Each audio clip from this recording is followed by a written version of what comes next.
हर घर पाठशाला में आपका एक बार फिर से स्वागत है। आज हम स्टडी करेंगे नया chapter number 15 introduction to graphs, आलेखों से परिचय। तो चलो स्टार्ट करते हैं बिना किसी देरी से। तो आपने ग्राफ के बारे में क्या पढ़ा हुआ है? इंट्रोडक्शन टू ग्राफ्स हम स्टार्टिंग में इसके इंट्रोडक्शन करेंगे, ठीक है। आपने टाइप्स ऑफ ग्राफ्स जरूर पढ़े होंगे। वैसे आलेखों का जो उद्देश्य होता है वो संख्यात्मक तथ्यों को चित्रों द्वारा दिखाना है, जिससे वे शीघ्र, आसानी और स्पष्टता से समझे जा सके। तो ये हमारे जो आलेख होते हैं इनका ये उद्देश्य होता है कि ताकि आप किसी चीज को इजीली से समझ सके। तो टाइप्स ऑफ ग्राफ्स, आलेखों के प्रकार, ये हम स्टडी करेंगे। अभी तक आपने कौन कौन से ग्राफ पढ़ रखे हैं? बार ग्राफ जिसे दंड आलेख कहते हैं, पाई ग्राफ जिसे वृत्त आलेख भी कहते हैं, हिस्टोग्राम जिसको आयत चित्र भी कहा जा सकता है। नंबर 4 लाइन ग्राफ, रेखा आलेख। आपने पिछली कक्षा में ये 3 पढ़ रखे हैं। इस बार आप लाइन ग्राफ के बारे में स्टडी करेंगे। चलो इससे पहले हम थोड़ा सा दंड आलेख के बारे में हम फिर से पुनरावृत्ति कर लेते हैं। छठी क्लास में आपने बार ग्राफ यानी कि दंड आलेख के बारे में जरूर स्टडी किया होगा। बार ग्राफ कहाँ यूज करते हैं? Bar graph is used to show the comparison among categories. एक दंड आलेख विभिन्न श्रेणियों के बीच तुलना करने के काम आता है। तो चलो इसके कुछ एग्जाम्पल हम देखते हैं बार ग्राफ के, जो जिसे हम दंड आलेख भी कहते हैं। कैसे ये अलग अलग विभिन्न कैटेगरियों की तुलना करने में काम आता है। जैसे कि यहाँ पर फर्स्ट टर्म, सेकंड टर्म और थर्ड टर्म, 3 टर्म के हमें मार्क्स दे रखे मैथमेटिक्स में। जैसे फर्स्ट टर्म में आपके कितने बन रहे हैं? 25 में यहाँ पर बन रहे हैं। सेकंड टर्म में कितने? 30 और थर्ड टर्म में कितने? 45। इस तरह के आपने ये जो ग्राफ जो पढ़ रखे हैं दंड आलेख के, छठी क्लास में पढ़ रखे हैं। इस तरह से इजी हो जाता है किसी चीज को समझना, ये आप पहले ही पढ़ चुके हैं। इसी तरह से कई बार दंड आलेख 2 टाइप से आ जाते हैं। जैसे मंडे और ट्यूसडे 2 दिन लेके चले हैं। हॉरिजॉन्टल लाइन में फ्रूट्स दे रखे हैं और वर्टिकल लाइन में सेल्स इन केजी दे रखे हैं। 2 डेज का यहाँ पर कंपैरिजन है। जैसे मैंगो का यहाँ कंपैरिजन है, ट्यूसडे को कितना केजी सेल हो रहे हैं और मंडे को कितना केजी सेल हो रहे हैं। तो देखिए कंपैरिजन है 2 कैटेगरीज के बीच में, ठीक है ना। कैटेगरी भी है यहाँ पर और डेज भी है, तो डबल कंपैरिजन हो गया ये। तो इस तरह से ग्राफ हमें किसी भी चीज को अच्छी तरह से समझने में, स्पष्ट रूप से उसका एक्सप्लेनेशन करने में हमारी हेल्प करते हैं। तो अब 8th में जो हम टाइप स्टडी करेंगे ग्राफ्स की, वो है लाइन ग्राफ, रेखा आलेख, ठीक है। एक रेखा आलेख ऐसे आंकड़े प्रस्तुत करता है जो समय के साथ साथ लगातार बदलते रहते हैं। Okay, a line graph displace data that changes continuously over periods of time. तो समय के साथ साथ लगातार बदलते रहते हैं, ठीक है ना। कह सकते हैं कि 1 घंटे के अंदर भी उनका डाटा बदल रहा है। तो इतने ऐसे बारीक जो चेंज है, बिल्कुल छोटे छोटे चेंज को बताने के लिए लाइन ग्राफ का यूज किया जाता है। बहुत ही अच्छा कॉन्सेप्ट है। चलो हम स्टडी करते हैं एक्सरसाइज के साथ, फिर आपको क्लियर हो जाएगा। ओके, तो एक्सरसाइज 15.1 का जो फर्स्ट क्वेश्चन है वो हम स्टडी करते हैं। ये हमें एक लाइन ग्राफ दे रखा है, क्वेश्चन में दे रखा है ये लाइन ग्राफ, ठीक है। ये ग्राफ क्या शो कर रहा है? ये temperature of a patient in a hospital recorded every hours.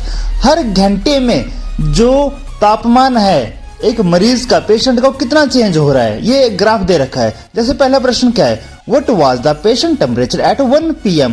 देखिए 1 बजे कितना टेम्परेचर है। तो अब 1 बजे के सामने जो पॉइंट है, उस पॉइंट के सामने जो वर्टिकल लाइन है टेम्परेचर की, वहां पर कितना डिग्री टेम्परेचर है? तो हम देखें यहाँ पर आता है 36.5 डिग्री सेल्सियस। जी हाँ, तो 1 बजे जो मरीज है, जो रोगी है, उसका जो तापमान है 36.5 डिग्री है।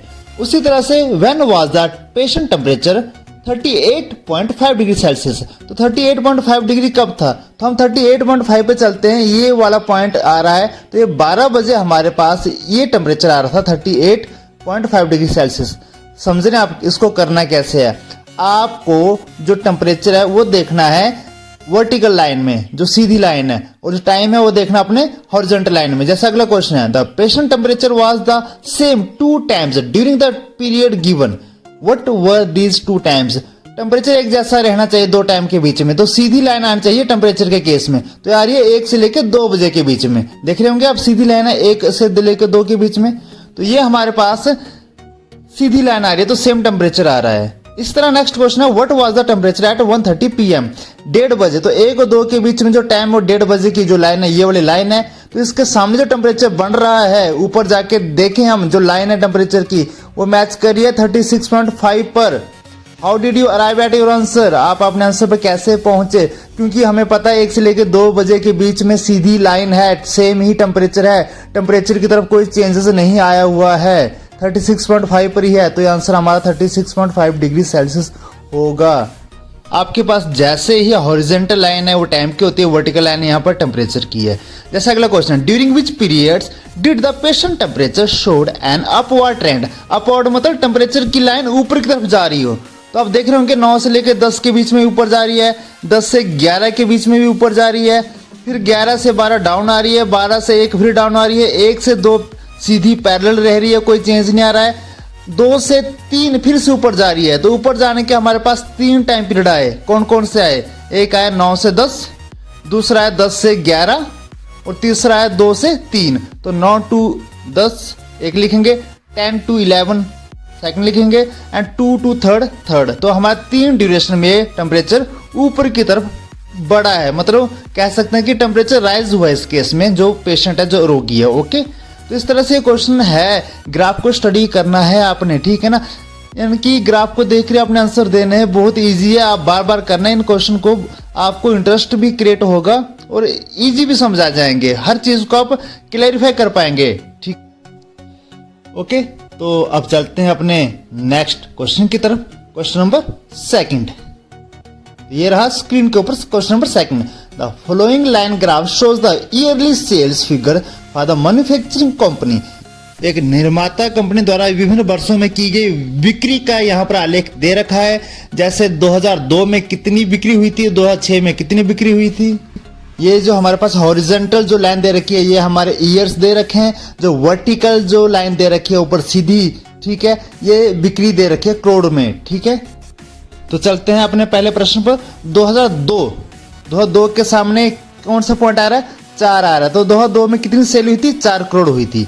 तो 2006 में देखें, ये हमारे पास 2006 ईयर है, इसके सामने जो पॉइंट आ रहा है वो 8 करोड़ पर आ रहा है, ठीक है ना। तो ये कितनी हुई थी? 2006 में जो सेल हुई थी, जो बिक्री हुई थी, वो कितनी है? 8 करोड़। तो इस तरह से ग्राफ को स्टडी करना होता है। ओके, यहाँ पर जैसे ईयर होते हैं ना, जो ईयर के सामने जो लाइन हमारे पास ग्राफ बना हुआ है वहां पे देखना होता है। फिर जाके हमने वर्टिकल में जो ऊर्ध्वाधर जो हमारी लाइन है, यहाँ पर देखना होता है कि यहाँ पर कौन से पॉइंट पर मैच कर रहा है, ठीक है। ये यूनिट में दे रखे होते हैं पॉइंट्स है, 2, 4, 6, 8, 10, 12, ये यूनिट है एक टाइप से, ठीक है ना। वैसे सिंगल यूनिट इसकी 1 है। ओके, तो जैसे बी क्वेश्चन है, what were the sale in 2003 and 2005। 2003 में ये 3 ईयर ये हमारे पास देख रहे होंगे। तो इसके सामने जो हमारे पास लाइन ग्राफ आ रखा है, ये वर्टिकल में अगर देखें तो 7 करोड़ पर आ रहा है। ओके, इस तरह 2005 की बात करें तो 2005 में आ रहा है ये 10 करोड़ के पास। ओके, तो 10 करोड़ हमारे पास 2005 की सेल है। तो इस तरह से आप इस क्वेश्चन को कर सकते हैं, ठीक है। बार बार इन क्वेश्चन की प्रैक्टिस करना, तभी आपको ये क्वेश्चन क्लियर होंगे। ऐसे बहुत इजी क्वेश्चन है ये। ओके, तो चलते हैं अपने नेक्स्ट पार्ट सी की तरफ। क्वेश्चन नंबर 2 का जो सी पार्ट है, compute the difference between the sales in 2002 and 2006। 2002 और 6 में जो भी हमारे पास बिक्री हुई है उनका हमने डिफरेंस फाइंड आउट करना है। तो 2002 4 के सामने आ रहा है, 2006 8 के सामने आ रहा है। तो कैसे आप इस क्वेश्चन को करेंगे? आपने इसको स्टेटमेंट बनानी है इनकी, ठीक है। तो स्टेटमेंट कैसे बनानी है? तो इस टाइप से आप इसको कर सकते हैं। जैसे आप लिखेंगे यहाँ पर, in 2002 the sales were 4 crore and 2006 sale were 8 crore. तो जो बिक्री है 2002 में 4 करोड़ थी, 2006 में 8 करोड़ थी। डिफरेंस हम इनका माइनस करेंगे, ठीक है ना। तो 8 में से 4 करोड़ माइनस करेंगे तो कितना आ गया? 4 करोड़ हमारे पास आ जाता है। तो इस तरह से आपने हिंदी में भी लिख लेनी इसकी, हिंदी वाले इंग्लिश में ऐसे लिख लेंगे। तो हमारे पास 4 करोड़ इसका आंसर आ जाएगा। ओके, तो ये क्वेश्चन भी सॉल्व हो गया। तो क्वेश्चन नंबर 3 की तरफ चलते हैं। For an experiment in botany, 2 different plants, plant A and plant B, were grown under similar laboratory conditions. Their heights were measured at the end of each week for 3 weeks. The results are shown by the following graph. इस graph में आपको यह बताना है कि जो plant ए और plant B है, इनकी जो ग्रोथ हो रही है, जो पैदावार हो रही है, वो हर वीक कितनी हो रही है। आलेख दे रखा है, आपने आंकड़ों में इसका आंसर देना है। हॉरिजॉन्टल की तरफ आपको वीक दे रखे हैं, 1, 2, 3 वीक, और वर्टिकल की तरफ हाइट दे रखी है। आपने इन दोनों ग्राफों को देखना है, जो लाइन ग्राफ है, तब आपने आंसर देना है। तो चलिए पहले प्रश्न पर, how high was plant A after 2 week and 3 week. जो प्लांट ए है, ये 2 सप्ताह के बाद कितनी हाइट पर है और 3 सप्ताह के बाद कितनी हाइट पर होगा। जो प्लांट ए है वो है डॉटेड लाइन वाला, और प्लांट बी है डार्क लाइन वाला। तो देखा आपने, जो प्लांट ए है 2 वीक के बाद 7 सेंटीमीटर पे है, 7, 6 और 8 के बीच में जो हमारे पास पॉइंट है वो 7 है, तो 7 आ गया। और 3 वीक वाला हमारे पास 9 आ गया, क्योंकि आप देख रहे होंगे जो डॉटेड लाइन है वो 9 वाले पॉइंट पर आ रही है, ठीक है ना, 3 वीक पर, at the end of 3 week. तो इस तरह से प्लांट बी जो डार्क लाइन वाला है, आफ्टर 2 वीक के बाद जो डार्क लाइन है वो कितने पर आ रही है, 6 और 8 के बीच में आ रही है, 7 पर ही आ रही है। ओके, और इस तरह से 3 वीक के लिए कहां पर आ रही है, 3 वीक के लिए आपकी जो डार्क लाइन है वो 10 के सामने आ रही है, ठीक है ना। तो हमारे पास जो 3 वीक के बाद जो हाइट है प्लांट बी की वो 10 सेंटीमीटर है, और आफ्टर 2 वीक ये 7 सेंटीमीटर है। तो अब चलते हैं पार्ट सी की तरफ।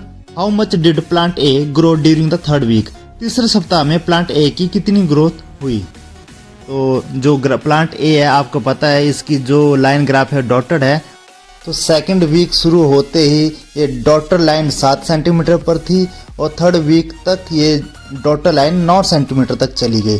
तो डिफरेंस कितना रहा, 9 से 7 के 2 सेंटीमीटर की ग्रोथ हुई प्लांट ए की वीक 3rd के दौरान। ओके, डिफरेंस का मतलब है कि एंड ऑफ 2nd वीक और एंड ऑफ 3rd वीक की जो हमारा डाटा है उनका हमने माइनस करना है। ओके, इस तरह प्लांट बी में देखें, बी के केस में 2nd वीक के एंड में 7 सेंटीमीटर है और 3rd वीक के एंड में 10 सेंटीमीटर है। डार्क लाइन को आप देखें जरा, ठीक है। तो 10 में से 7 यहाँ पर क्या करेंगे, माइनस करेंगे, वो हमारी प्लांट बी की ग्रोथ आएगी। तो टोटल कितनी आ रही है, 3 सेंटीमीटर ग्रोथ आ रही है। ओके, प्लांट बी की 3rd वीक के दौरान। तो इस तरह से क्वेश्चन आपने इनको सॉल्व करना है। ओके, इजी क्वेश्चन है, बार बार करना है, समझ में जरूर आ जाएगा आपको। क्वेश्चन नंबर 3rd का पार्टी, during which week did plant A grow most. Plant A जो है, जो डॉटेड लाइन वाला है, वो सबसे फास्ट कौन से वीक में ग्रोथ किया। तो हर वीक का ग्रोथ निकाल लेंगे, देखेंगे कहाँ पर आपके पास डिफरेंस ज्यादा आता है। तो वीक ए में देखते हैं, तो ए में कितना है डॉटेड लाइन वाला, 2 और 0, 2 में से 0 गए, 2 सेंटीमीटर ग्रोथ हुई। ओके, 2nd वीक में कितना आ रहा था हमारे पास, 7 और 2 आ रहा था, 7 में से 2 गए 5 सेंटीमीटर। 2nd वीक के दौरान 5 सेंटीमीटर है। 3rd वीक के दौरान हमारे पास आ रही थी 9 से लेकर 7, तो 2 सेंटीमीटर ग्रोथ कर रहा था। तो प्लांट ए सबसे ज्यादा जो ग्रोथ कर रहा है वो कर रहा है वीक 2 में। ओके, अगर प्लांट बी का देखें तो सबसे कम ग्रोथ, लिस्ट पूछा हुआ, during which week did plant B grow least. Least मतलब सबसे कम। ओके, सबसे कम ग्रोथ प्लांट बी की कहां पर हुई। तो देखते हैं ड्यूरिंग 1st वीक कितनी हुई। तो ड्यूरिंग 1st वीक देखें तो 1 से 0 माइनस करेंगे तो 1 सेंटीमीटर आ रही है। तो यहाँ पर जो ग्राफ है प्लांट बी का, वो वीक 1 में सबसे कम हाइट पे जा रहा है, तो कम ग्रोथ हो रही है। बाकी आपने बाकी वीक का भी चेक करना कि कितनी ग्रोथ हो रही है। ओके, होमवर्क आपके लिए। इस तरह से हमारे पास ये 3 क्वेश्चन कंप्लीट हो चुके हैं। जल्दी हम मिलेंगे नए वीडियो के साथ, नए क्वेश्चन के साथ। आपने इस एक्सरसाइज को बार बार देखना है, बहुत ही इंपॉर्टेंट क्वेश्चन है, आपने इनको करना है। एग्जाम्पल भी आपने करना है, जो आपको वर्कशीट पर होमवर्क दिया जाता है उसको भी कंप्लीट करना है। तो मिलते हैं जल्दी नए वीडियो के साथ, तब तक thank you and have a nice day.